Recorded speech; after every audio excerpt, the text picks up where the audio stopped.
We may think na ang buhay natin ay wala nang patutunguhan or wala nang pag-asa para ma-overcome pa ang mga bundok sa ating mga buhay. Pero paminsan, ang Panginoon ay gumagalaw kapag nandun na tayo sa edge. Na kahit na yung mga seasons of drought natin, ipapakita ng Panginoon na kahit na yung mga seasons of drought, yung mga season ng tagtuyot, kaya niyang gamitin upang ipakita at dalhin tayo sa season of provision.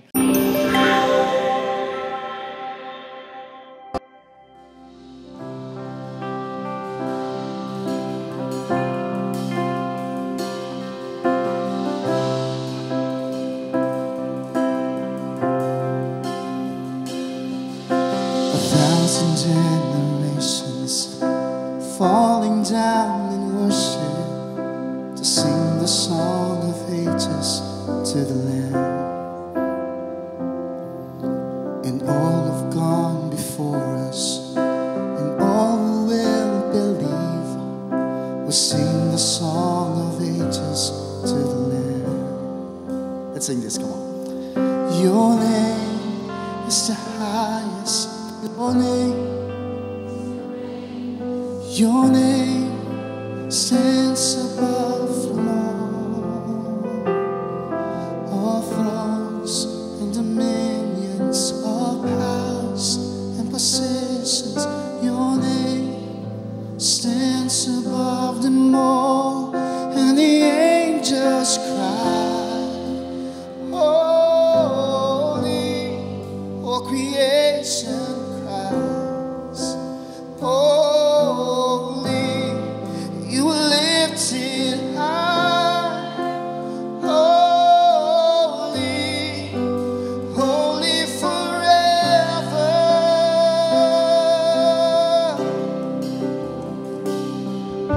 And if you've been forgiven, and if you've been redeemed, sing the song forever to the Lamb.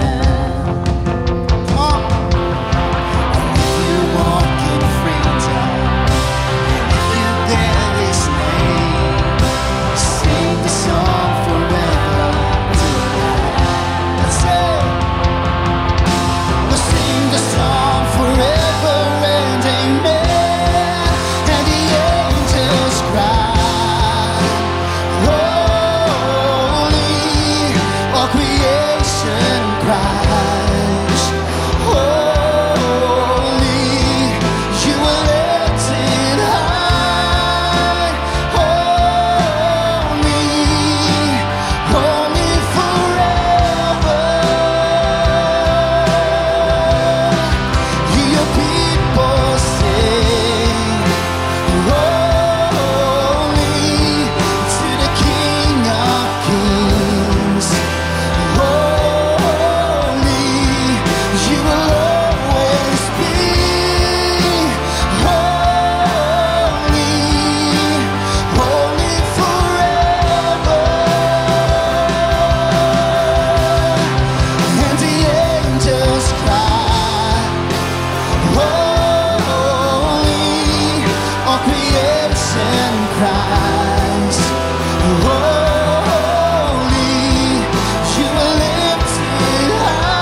kings.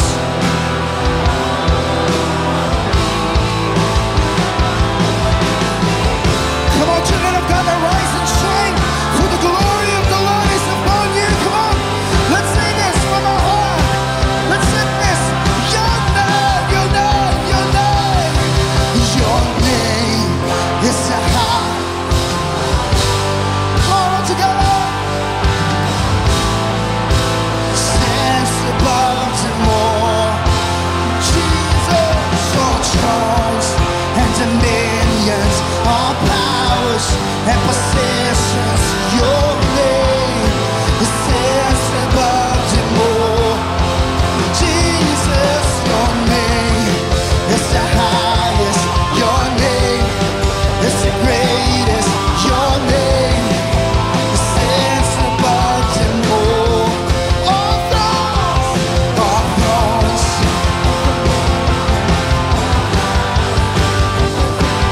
Come on. With all of your voice, we sing. And the angels cry.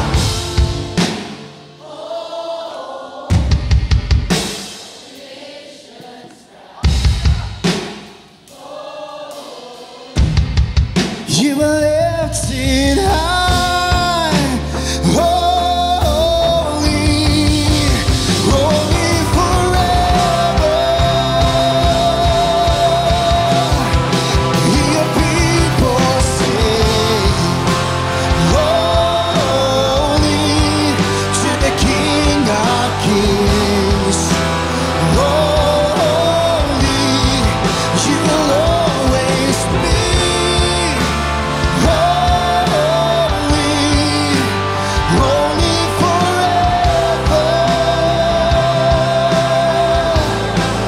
You will always be. Holy, holy forever.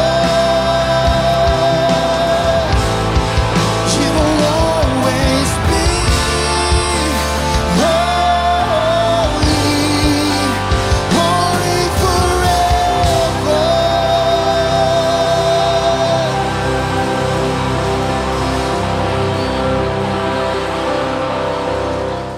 Tayo po ngayong buwan po na ito ay nag-aaral po sa pamamagitan po ng isang series entitled Strength in Weaknesses. Bago po tayo magsimula, gusto pong simulan itong usapan po natin. Gusto kong simulan ito sa panapos ko po na tanong mamaya po, right after our sermon. Gusto pong itanong sa atin, naranasan mo na bang maubusan? All of us have experienced na mawalan or maubusan, but at the same time, may mga kailangan pa tayong gawin. May mga ipinapagawa pa sa atin ng Lord, pero kinakailangan nating mag-move forward at kinakailangan nating magpatuloy sa ating journey bilang isang Kristiyano. Lahat po ng mga Kristiyano magsabi po ng Amen. That is why po the title po of our message for this morning po is When You Have Nothing Left. If you have your Bibles with you po, let's open our Bibles in 1 Kings chapter 17, verses 8 to 16. This is a story po ng isang prophet na nagngangalang Elijah. And si Elijah po ay pinili ng Panginoon upang mangusap sa bansang Israel. Mahirap po na maging prophet noon dahil sa Old Testament, madalas ang napapersecute ay ang mga prophets. But here po, merong isang specific instance or may isang specific story sa buhay ni Elijah kung saan merong itinuturo ang Panginoon sa kanya regarding sa pagtitiwala sa Panginoon and at the same time sa kanyang provision. And another good thing po sa story na ito ay hindi lang si Elijah ang tuturuan ng Panginoon, hindi lang si Elijah ang i-encourage or i-empower ng Panginoon, pero rin po ang kanyang may encounter na woman or widow. Let's read po. Sabi po dito, Then the word of the Lord came to him, Go at once to Zarephath in the region of Sidon and stay there. I have directed a widow there to supply you with food. Nung panahon po kasi nila ay taggutom. So he went to Zarephath. When he came to the town gate, a widow was there gathering sticks. He called to her and asked, Would you bring me a little water in a jar so I may have a drink? As she was going to get it, he called and said, "Bring me, please, a piece of bread." "As surely as the Lord your God lives," she replied, "I don't have any bread, only a handful of flour in a jar and a little olive oil in a jug. I am gathering a few sticks to take home and make a meal for myself and my son, that we may eat it and die." Bakit po nila nasabi ito? Maraming mga scholars ang nagsabi na ito na yung last meal nila dahil po may taggutom sa region po nila or sa kanilang country nung panahon po na ito. And ang sabi po ni Elijah dun po sa widow, "Do not be afraid." Pwede bang sabihin mo sa katabi mo, "Do not be afraid"? Elijah said to her, "Do not be afraid. Go home and do as you have said. But first, make a small loaf of bread for me from what you have and bring it to me. And then make something for yourself and your son. For this is what the Lord, the God of Israel says. The jar of flour na dala-dala ng babae will not be used up, and the jug of oil will not run dry until the day the Lord sends rain on the land." So tagtuyot. Naghihirap ang mga tao, and ang pangako is if ibibigay ito ng babae or ng widow kay Elijah, yung kanyang resources, ang pangako is hindi mauubos yung jug na daladala niya, yung jar na daladala niya hanggat hindi dumarating ang ulan. She went away and did as Elijah had told her. So there was food every day for Elijah and for the woman and her family. For the jar of flour was not used up, and the jug of oil did not run dry, in keeping with the word of the Lord spoken by Elijah. Here po makikita natin kung gaano ka-powerful ang ating Panginoon. Dalawang lesson po na tinuro kay Elijah at sa widow. Una po nating pag-usapan kay Elijah. Tanungin mo sa katabi mo, ready ka na ba? Ready ka na ba? Una po pag-usapan po natin ay yung kay Elijah. Tinuro po ng Lord is he needs to trust in God's unexpected provision. Si Elijah po ay isang prophet na nag-obey sa Lord, yet po itong prophet po na ito ay naka-experience ng paghihirap. After declaring a drought or tagtuyot, God sent him to a brook where ravens fed him. Ibig sabihin, nung nag-announce siya ng tagtuyot, hindi siya exempted. Kumbaga parang nag-announce siya na magkakaroon ng tagtuyot, siya rin naka-experience rin ng tagtuyot sa buhay niya. But the difference is, dahil siya ay nag-obey sa Panginoon, ang Panginoon ay nag-provide sa kanya sa pamamagitan ng mga ravens. But when the brook dried up, God told him to go to Zarephath, a Gentile town. Ibig sabihin po, hindi mga Israelites ang nakatira dito. Walang Lord. Where a widow would provide for him. Unang-una po natin makikita sa story po, or unang-una pong natin makikita sa lesson na itinuturo ni God kay Elijah, is God's provision is not limited by circumstances.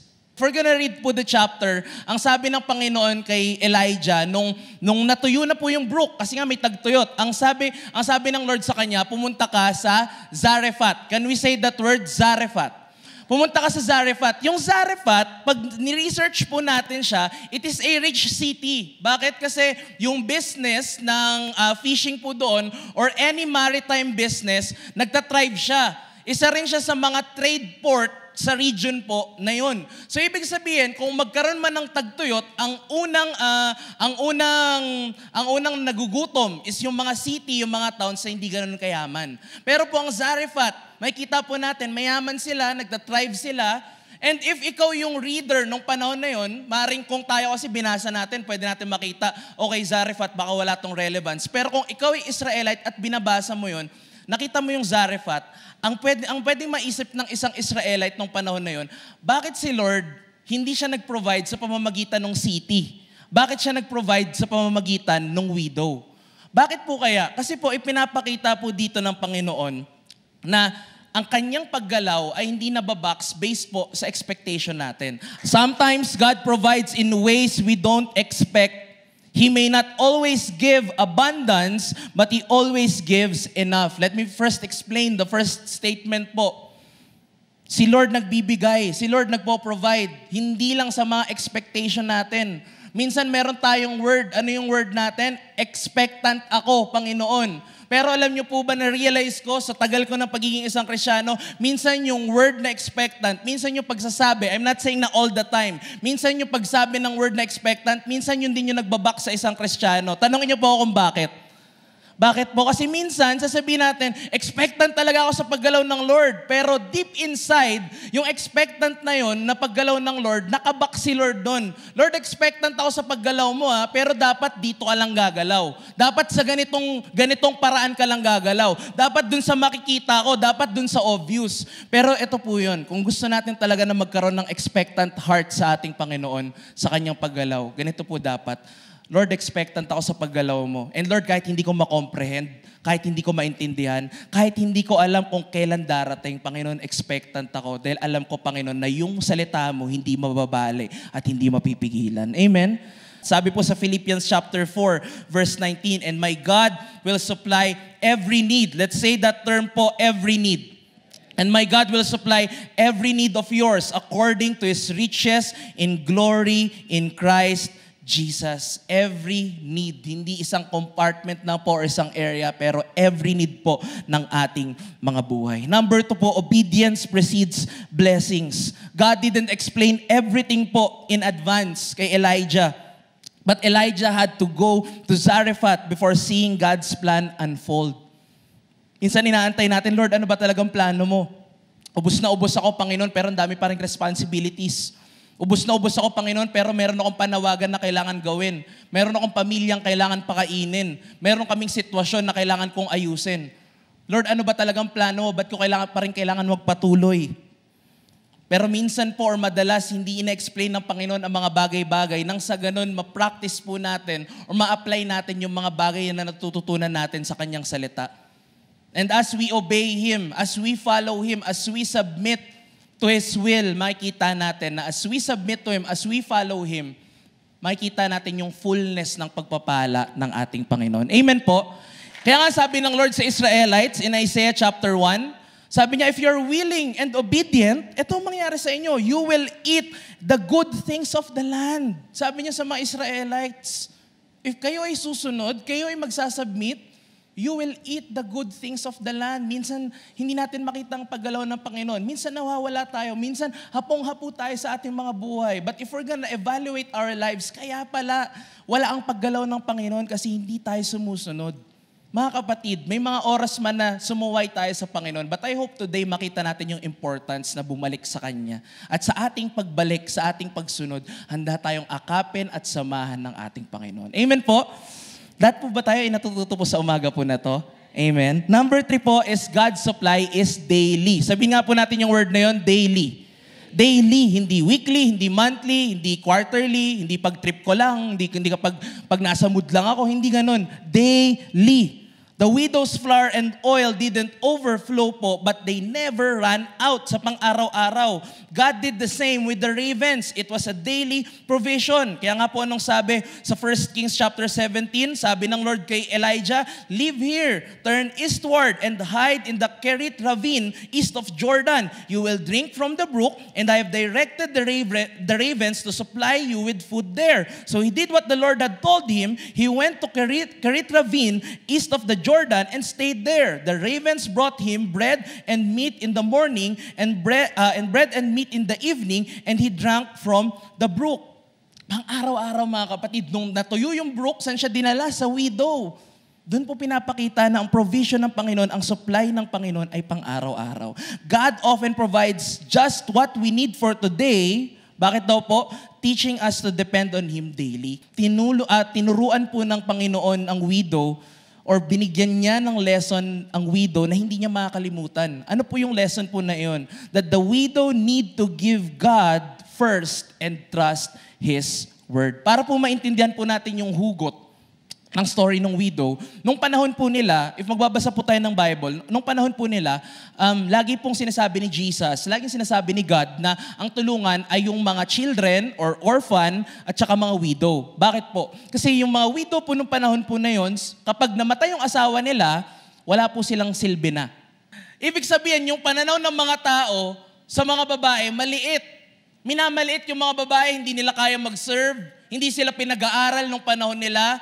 And kapag widow ka, mas malala. Pag namatay yung asawa mo, tapos wala kang anak, kasi po mag-i-inherit nung yaman ng lalaki ay yung anak, hindi po yung asawa.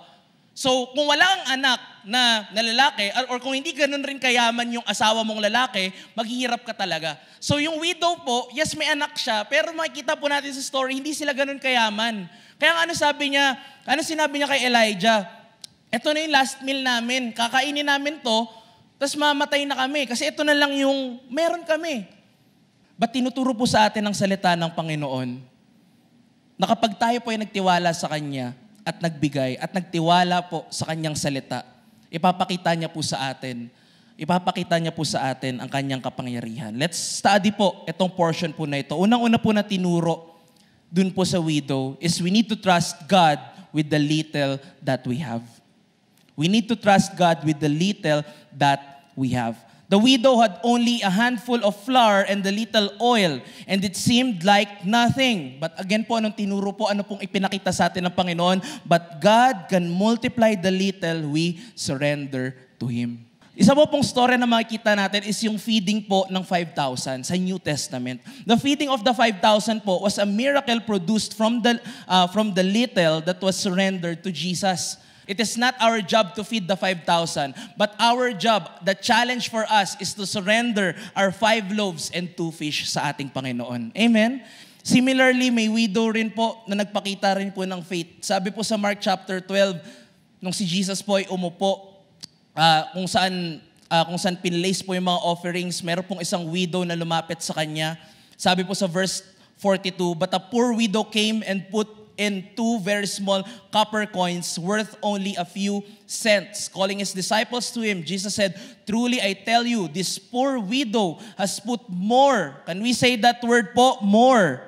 Has put more into the treasury than all the others. They all gave out of their wealth, but she, out of her poverty, put in everything, all she had to live on. Sino po dito may dalawa kayong cellphone? Magsabi ng amen. Yung mga nag-amen po, akin na lang. Biro lang. Pero kung may dalawa kang cellphone, di ba? Tapos yung anak mo na kailangan ng cellphone, madali magbigay ng cellphone. Or o kaya, may 3 kang cellphone, may 4 ka na cellphone, madali magbigay ng cellphone. May 4 ka na cellphone eh. Pero iba yung klase ng generosity kapag nag-iisa na lang yung phone mo, binigay mo pa sa ibang mga tao. Yung generosity po na yun, hindi lang tayo china-challenge ni God na maging generous at gawin natin. Yung ganong klaseng generosity po, kilala niyo po kung sinong unang nagpakita? Walang iba kundi ang ating Panginoon. Paano niya pinakita? Wala na mga kapatid si Jesus eh. Walang spare tire na Jesus. Wala po, nag-iisa lang si Jesus. Pero nung sabi sa salita ng Panginoon, for God so loved the world that He gave His one and only Son, one and only nag-iisa para po sa ating lahat. Ganong klaseng generosity, doon tayo tinatawag ng Panginoon. Palakpakan po natin ang Lord. Doon tayo tinatawag ng Panginoon. Nang sa ganon makita din natin na kahit yung isa, kahit yung nag-iisa, kayang gamitin sa pangmalakihan, kayang gamitin sa pangmalaliman, at kayang gamitin sa pangmatagalan na impact ng buhay ng ibang mga tao. Amen po ba? Next po, God is our sustainer in every season. Ito po napakahalaga na matandaan po natin. Sabihin mo sa kanan mong katabi, every season. We may think na ang buhay natin ay wala nang patutunguhan or wala nang pag-asa para ma-overcome pa ang mga bundok sa ating mga buhay. Pero paminsan, ang Panginoon ay gumagalaw kapag nandun na tayo sa edge. Na kahit na yung mga seasons of drought natin, ipapakita ng Panginoon na kahit na yung mga seasons of drought, yung mga season ng tagtuyot, kaya niyang gamitin upang ipakita at dalhin tayo sa season of provision. Kaya nga po sabi ng Panginoon sa Psalm 55 verse 22, sabi po dito, cast your cares on the Lord and He will sustain you. He will never let the righteous be shaken. Ikaw ba'y nangangamba? Ikaw ba ay nag-aalala? Ramdaman natin na parang hindi matapos ang mga problema. Ramdaman natin na kulang na tayo. Pero ang pangako po sa atin ng Panginoon is hindi siya magkukulang sa ating lahat. Amen po? Ang ganda nitong susunod. Sabi po sa Isaiah 46 verse 4 po, salita po ito ng Panginoon, pangako po ng Panginoon. Even to your old age and gray hairs, huwag mo na tignan yung katabi mo. even to your old age and gray hairs. I am He. I am He who will sustain you. I have made you and I will carry you. Iki-carry tayo ng Panginoon. Pastor, hindi ko na kayang lumakad, hindi ko na kayang umusad. Huwag kang mag-alala. Bubuhatin ka ng Panginoon. Hindi mo na kayang magpatuloy, huwag kang mag-alala. Yan ang opportunity para buhatin ka ng Panginoon sa season na to. At nang makita mo na hindi sapat ang dalawang paa para umusad, kinakailangan nakasama mo ang Panginoon. Nang sa ganon, makita mo sa mga oras na hindi mo na kayang umusad, huwag kang mag-alala kasi may Panginoon na handang bumuhat sa iyo sa bawat kabanata, sa bawat laban ng buhay mo. Ganda nito. I have made you and I will carry you. I will sustain you and I will rescue you. Lord, salamat sa security. Kung lakas ko lang, Panginoon, kung talino ko lang, kung abilidad ko lang, hindi ako masesecure. Pero Lord, the reason kung bakit kami secured sa araw na to, simple lang. Dahil mabuti ang Panginoon. At may pangako ang Panginoon sa ating lahat. Amen po. Number 3 po, God's promises require faith. Sabihin mo sa katabi mo, faith. Sabi sa 1 Kings chapter 17, sabi ni Elijah, "For this is what the Lord God, the God of Israel says, the jar of flour will not be used up, and the jug of oil will not run dry until the day the Lord sends rain on the land." She went away and did as Elijah had told her. So there was food every day for Elijah and for the woman and her family. Napakaganda ng mga promises ng Panginoon. Amen po. Pero para makuha natin yung promises, para malakaran natin yung promises, kinakailangan po ng pananampalataya. Ang pananampalataya po ay hindi sa pagtingin o sa pagkita ng mga bagay. Pero ang pananampalataya po ay sa pagtitiwala na kahit hindi mo pa makikita, alam mong ipapakita sa iyo ng Panginoon sa oras na itinakda niya sa buhay mo. Wala ka pang trabaho? Huwag kang mag-alala kapatid, mabuti ang Panginoon. Sa oras na binigay niya, dadalhin ka niya sa season na yun. Wala kang pang provide sa pamilya mo.